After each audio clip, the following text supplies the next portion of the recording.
Hey guys, and welcome to the channel. It is day 3 of the French Open, and we've just wrapped up all the first round matches, and we've had, well, two of the best players in the world. The king of clay himself, Rafa Nadal, get through in straight sets, of course, my favorite, and also Novak Djokovic, #1 seed and #1 player in the world as well. The Serb coming through in straight sets as well. So let's go through the men's first, and then we'll touch upon the women's. So in the men's, of course, as you can see, Djokovic coming through against Tennys Sandgren, 6-2, 6-4, 6-2, the hard-hitting American. Berretini came through, the #9 seed, 6-love, 6-4, 4-6, 6-4. Nice little bagel in there as well. And then I'm not, as I said, I'm not going to go through all of the matchups, just the most exciting ones. Richard Gasquet came through 6-1, 6-4, 6-2 against Gaston. All French affair there, really interesting. Feliciano Lopez, he bowed out in the first round to Korea. 6-3, 7-6, 6-2, both unseeded. Interesting. Diego Schwartzman started off his campaign in straight sets, 6-2, 6-2, 6-3 against Lou. And Nadal, I mean, #3 seed. I mean, crazy to think about. He's #3 seed at the French Open, but the king of clay himself comes through in fashion, 6-3, 6-2, 7-6. I watched all of that match. It's safe to say he was just probably staying in second, third gear. I didn't really see him shift through the gears too much, for being honest with you. A few more double faults than you're used to seeing. And in the third set, he was actually 5-2 down.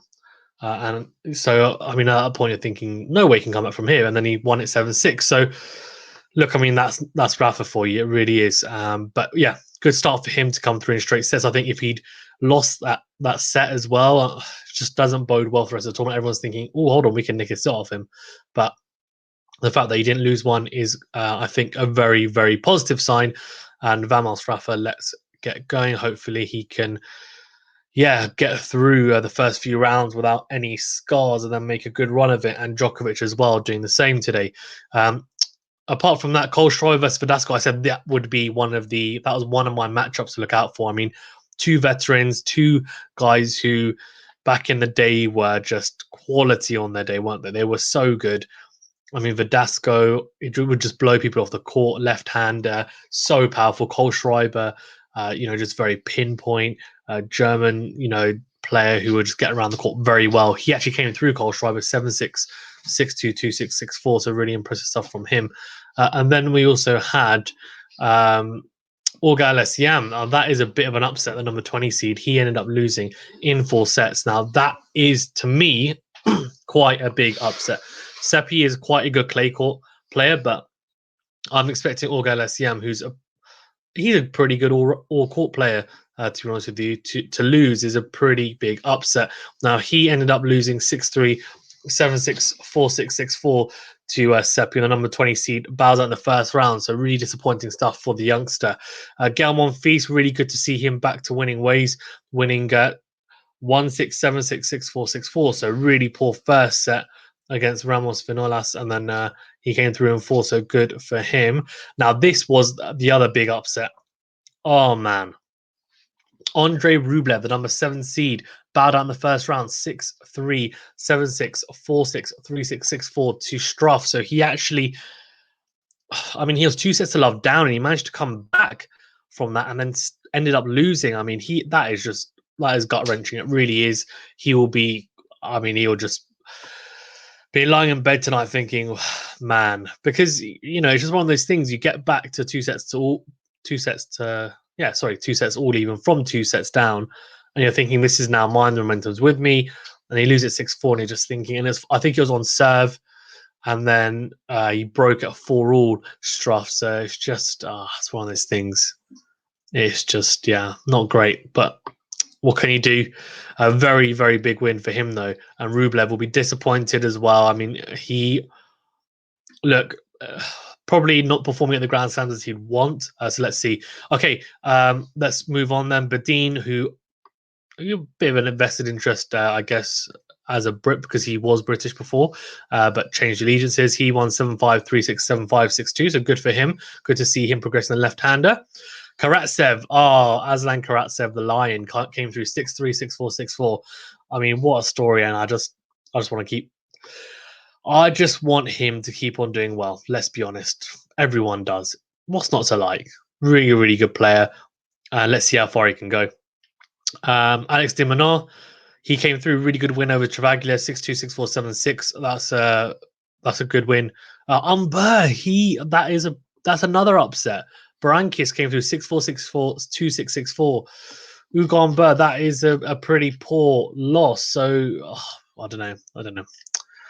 Crazy. Right, okay. Let's go through the women's draw then.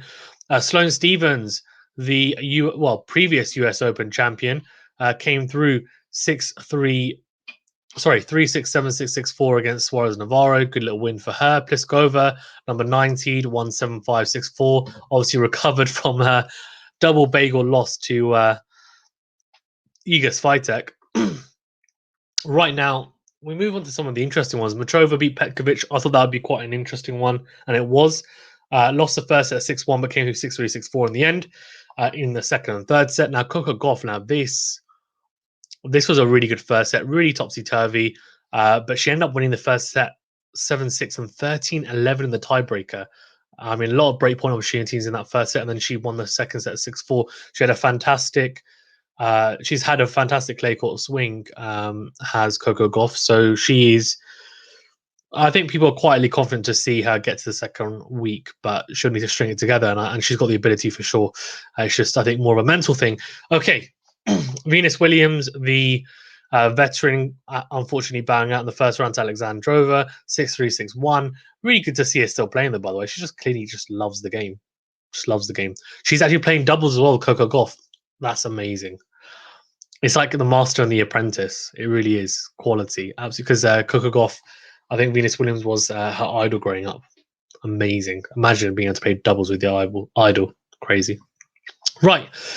Moving on then. Ash Barty came through 6-4, 3-6, 6-2. There are slight concerns about having a little bit of a niggle to a leg.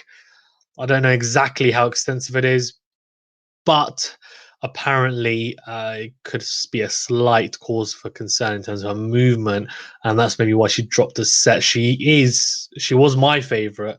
She's a number 1 seed, and I think she was the so-called bookies' favorites, but I think Iga Swiatek may have overtaken her now because of this first round performance. But let's see. Let's see. I hope she is fully fit and able to make a go of it and just see how she goes. Svitolina, number 5 seed, good win for her. 6-2, 7-5 came through in the first round. Sakari as well, 6-4, 6-1, number 17 seed from Greece. Really busy player. Good to see her winning. Jabeur as well got through 7-5, 6-2. And Jennifer Brady, the Australian Open finalist, came through 6-3, 6-3. Against Sabalenka. That's pretty much it. I mean, that's a quick one, isn't it? It really is. It's a quick one. We got through it. But the biggest thing for me is Rafael Nadal, the king of clay, has come through. Most important thing of all, isn't it? Let's be honest. No one cares about anyone else. No, I'm joking. If you're a Novak fan, of course, you're probably really happy. Good, solid win for him against Tennys Sandgren. If you're a Rublev fan, I mean, you're probably crying right now because what is going on there? Crazy, right? Crazy. Not as many upsets today as yesterday. Of course, no drama like we saw with the Osaka withdrawal. I mean, look, I've heard a lot of people talk about it since, and I think the overall consensus is, look, hopefully, she gets better soon. I really hope she does, and I think media can be looked into. And it maybe wasn't handled the best by the organisers. I don't think it was at all, actually, Roland Garros. So I'm really unfortunate, but I think it's probably the best decision to withdraw, just because clearly she probably wasn't in the best mental state. Okay, thank you very much, guys, for tuning in. Please remember to smash the like button, smash the subscribe button, smash the share button if you haven't done so already. My boy Rafa's through. Roll on number 14, eh? Roll on number 14.